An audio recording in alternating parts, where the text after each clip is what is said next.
Just to start with, Roy, updates on the squad in terms of injuries and any players coming back? Yeah, they're gradually coming back, they are. But I mean, obviously they've been out for a long time, so they're not really ready to go straight back into the team. But this week we've seen the re-emergence of Gary Cahill and James Tompkins, and also even Patrick Van Arnold, even though we're limiting some of the contact work as far as he's concerned, to try and give it a little bit more time because it's a shoulder injury. But it's very good to see those guys back with us in training, and it just leaves really Jeffrey Schlupp at the moment, who is still out injured, but we're even hoping that we might get him back in the next couple of weeks when the international matches begin. Oh, great news. How have you assessed Chelsea so far? Well, it's early days, isn't it? And what's more, they're bedding in new players. I think they've made some excellent signings and done some very, very good business in terms of improving their team and improving their squad.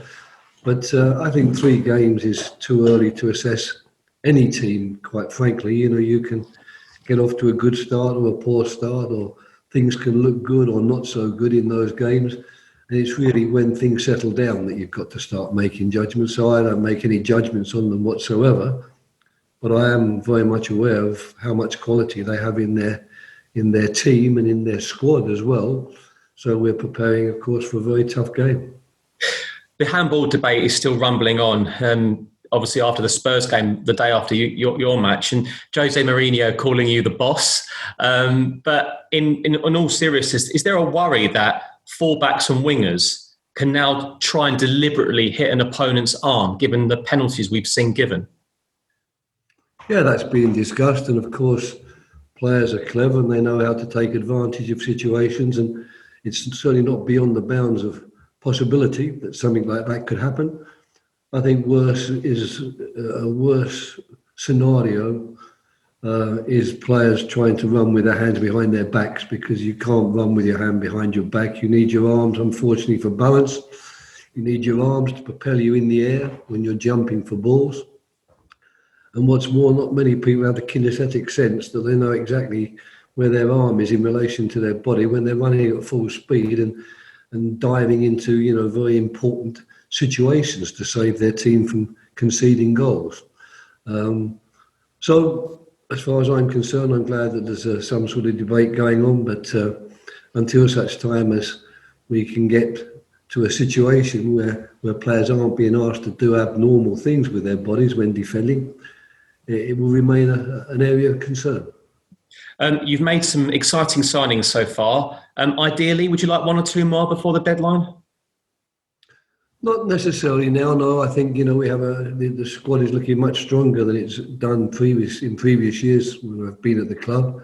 We do have good cover basically in almost every area now. So it would just be a question, I guess, that if a player does come up in an area of the field where we think we could do with some extra cover, perhaps we'll be interested. But we're not desperately searching anymore. I think the signings we've made are the right ones to bring us up to where we want to be. And it's more a case, I think, that 1 or 2 players who've not played a lot of football for us in the last couple of seasons need to really show what they can do now. Rhian Brewster's joining Sheffield United. If you could get one in, would it maybe a striker? I don't know, not necessarily, because we have 5 players in that area, which is quite a lot now that Wilf is playing as a striker for us. But strikers are always very important people, and you know, no coaches really ever turn their nose up at the opportunity to sign a striker, especially a good one who can score goals. So I'm not prepared to say that it's out of the question, but I can only repeat what I said earlier. We're not desperate in our search. The EFL window closes a bit later on the 16th. Said Benrahma scored a phenomenal goal last night. Is that someone you'd still monitor? Because we've got so many Palace fans asking me. Is that so? I know you like him as a footballer. Well, once again, you know, you ask, you know, first of all, the name is put out there by somebody, and then, you know, I'm in a position where I've got to either say, no, we're not interested because the guy's no good, or yes, we are interested because he's a good player. But the bottom line is that, you know, as far as I'm concerned, there isn't any real dialogue going on between us and Brentford, and we certainly haven't discussed buying a player for that position of his type. But who knows? I've got no idea what Brentford are thinking, and it's very, very unusual and even stupid of me when his name comes up to say that he's not a good player. But we have players in that position. We've actually signed Eze to strengthen us in that area. And on top of that, of course, we have Jeffrey Schlupp and we have Andros Townsend and we have Max Meyer. So we certainly aren't short of players in the positions in which Saeed Benrahma plays. Two more from me very quickly. Just wanted to talk about Wilf Zaha. A year ago, we're talking about him maybe moving, unhappy that he didn't get a move. A year later, he's got the captain's armband. It really is fantastic to see from a Palace point of view. How's he been on the training field? And he seems to be really happy. And would you be really surprised if someone came in late for a bid for him now? Well, I've been told, and I think Wilf has, had it been made clear to him that really we aren't interested in late bids. I mean, if it was going to happen, it would need to happen in a time frame which would give us a chance to see what we would want to do with the money that his transfer generated. And so close to the end of the transfer window, I would rather hope that it certainly isn't going to happen now. And I want to continue working with him. Nothing in his comportment has made me believe anything other than he still loves his football and wants to play football. And I would like him to continue playing that football here.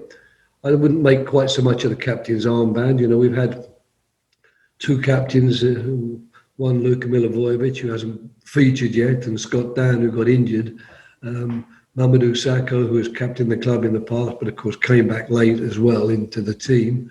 So really, Wilf got the armband as being the most senior one and the most deserving one. But I wouldn't want fans or anybody to read too much into the fact that Wilf is now the captain of the club, because he won't be. When Milivojevic returns, he will take the armband. And also, Wilf doesn't need that. People have suggested it was a clever stroke by making him captain. There was never any question of that. And Wilf has never even punted for that either. He knows where his place is and what he needs to do for this team, and he doesn't need a captain's armband to help him to produce that performance. Finally from me, Roy, how's Nathaniel Klein getting on?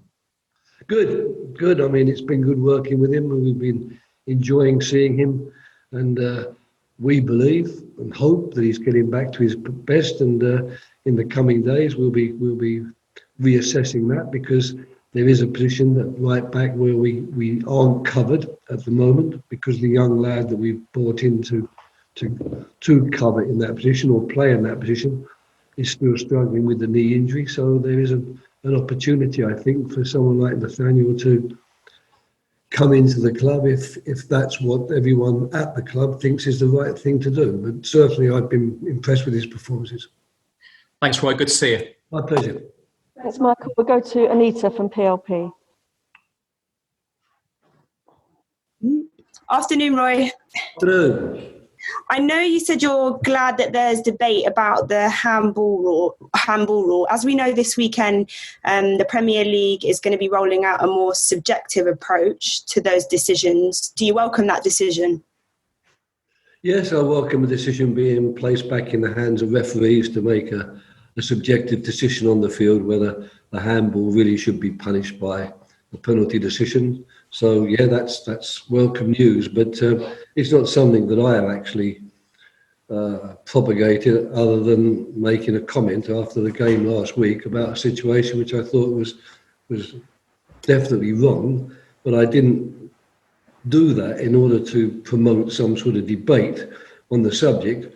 But of course, it's something which has been rumbling on for some time, and every time you do speak to other managers and coaches and you speak to referees, you realise that no one within the game is that happy about all these suggestions of where arms should be and whatever, because it makes it very difficult for them to assess the situation in a footballing way, i.e. was that a handball that was meant to prevent a goal chance, or was it quite simply the case of the guy not being able to get out of the way and the ball hitting his hand? Eze got his first Premier League start against Everton. His teammate Coyotes describes him as being special. How do you feel he's adjusting to the Premier League? Well, again, it's very early days. It's one full game and a couple of substitute appearances. But certainly, if I'm to go on the training sessions, which I've got a lot more evidence to base any judgment on, he's doing very, very well. He's settled in very quickly. He's perfectly at home with the level of technique and intensity with which his fellow players can surround him. So we're hoping that we've made the right decision in putting our money where our mouth is with regard to him, believing that he is a player that will definitely be of great value to the club, and to pay the necessary transfer value of that player. We're hoping that that's going to be proven throughout the season. But I don't want to put extra pressure on him. The start has been good, and I know that he is desperate to make certain that it isn't just a start, but it is a consistent performance throughout the season. You started the new season with 2 out of 3 wins, 2 more points than this time last season. How would you assess your side's start to the new campaign? I've been pleased with it. I've been pleased with the 3 performances. They've been against top teams, of course. Southampton, then Man United and Everton, and now Chelsea. So on paper, we were handed a tough start, but I'm very pleased with the performances of the players and pleased to have 6 points on the board. And with the chance of getting a few more on Saturday, if we can reproduce those performances. And I know you've spoken about Chelsea having their new additions from this transfer window, but on a more personal note, you obviously managed Lampard. He's now going into he's in his second season as a Premier League manager. How would you evaluate his time so far at the top flight, or in the top flight rather? I think it's been excellent. I think he's shown tremendous composure. I think he's shown tremendous maturity in the job. He's also shown that he's not afraid to make tough decisions, and he's certainly not afraid either to, when money's available, to spend that money in the way that he thinks fit in order to make his team and his squad even stronger. So I think his start in management has been really, really good. But I must say I'm not at all surprised. People like himself and Steven Gerrard, whom I was fortunate enough to manage during my England days, it doesn't surprise me one bit, knowing them as men and knowing them as the quality football players they were, that they're making a success of their management career. And finally, from me, as part of Black History Month, Crystal Palace's foundation will be spotlighting Black history in South London, amongst many other things. How important do you think it is for clubs to continue supporting conversations around race and diversity after the players decided to take the knee in support of anti-racism movements? Well, I think it's of vital importance. It's very good to see that the level of interest in the subject has reached the level that it now has. It's always been there, rumbling on, I guess, in the background, but it does seem to me now that more concrete steps are going to be taken, that people are certainly prepared to not just talk about things, but to do things. And it's certainly long overdue. And in our region, of course, a lot of our fan base comes from those backgrounds. So I applaud everyone's initiative, and I'm obviously very pleased that everything we do as a football club to promote the Black Lives Matter or the anti-racism campaign, because we are in the heart of a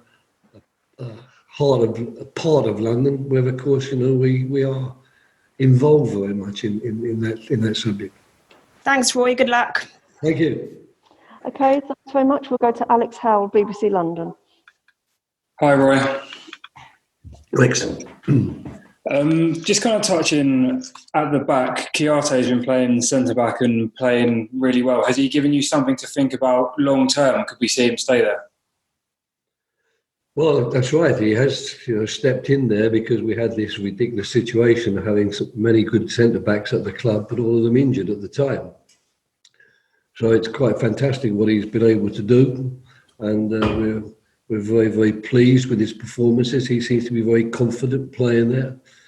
So it's a nice problem to have, quite simply. It wasn't a problem that I envisaged initially, because I thought that he would still be one of the midfield players.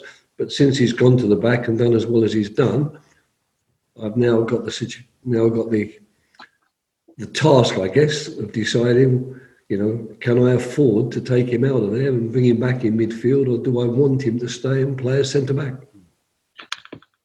And on Nathan Ferguson, how much longer would it be until we can see him in the first team squad? Yeah, we can't. He's in the first team squad. He's just one of the injured players in the first team squad. But we can't put a timescale on it at the moment, because it's important that he has the time that he needs to make certain that he can, when he trains, not suffer from any swelling of the knee or any discomfort. And it really is a fairly slow process, I think, and one we just have to go through. He's desperate, of course, to get back onto the field and playing as soon as he possibly can, but everything has to be done in tandem between how he's feeling and when the medical department believe he can join in without it causing any discomfort.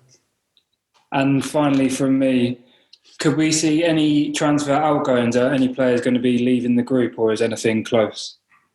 Well, we're not trying to get people to leave the group. Of course, one can never say never in transfer situations, but the basic fact of the matter is that we have a squad now that we believe in. It's strong in a lot of areas. We're well covered in a lot of areas, and if we were to lose people, we would be exposing ourselves to perhaps a lack of cover in any area where anybody leaves. So nothing appears to be on the table. There doesn't seem to be any sort of spectres on the horizon when it comes to that front. And I'm basically contemplating and preparing for when this transfer window ends. The group that I have now will be the group that will see us through the season. Perfect.